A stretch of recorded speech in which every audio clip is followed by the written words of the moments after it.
Okay, so let's count some paper money, some paper notes, and coins together. So I know that the biggest, we always usually start from the biggest and then we go right down to the smallest. So this is a $50 bill. And so I'm going to write 50. And the best thing to do is just count based on the number. So 50 plus 20, what you're actually doing is saying 5 plus 2. 5 plus 2 is 7, and then we have the 0, so that's 70. So 50 plus 20 is 70. 70 plus 10 is 80. 80 plus 5, 85. 85 plus 5 is 90.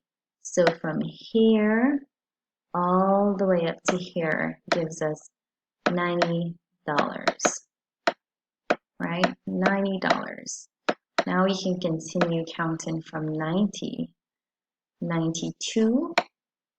We're going to say from here to here is $90 and we're going to add $2 more. That becomes 92 plus 2, 94, plus 1, 95. So all this up to here gives us $95. So I'm going to put that 95 there so that I could remember. And then I'm going to continue adding the rest. Okay, so I finish here at $95. Now 50 plus 25 is 75 cents. 75 cents plus 10 is 85 cents.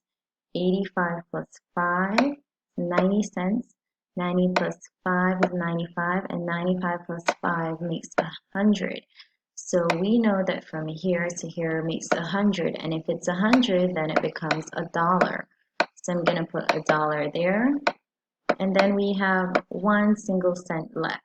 So what we want to do is add the total here, which is 95, plus this $1. That gives us $96 and 1 cent left. So I will put 96 decimal 01. So in total, this is $96.01. Now on the next slide, you have some. Count them, write the amount in your math notebook, and then send me a picture to check it.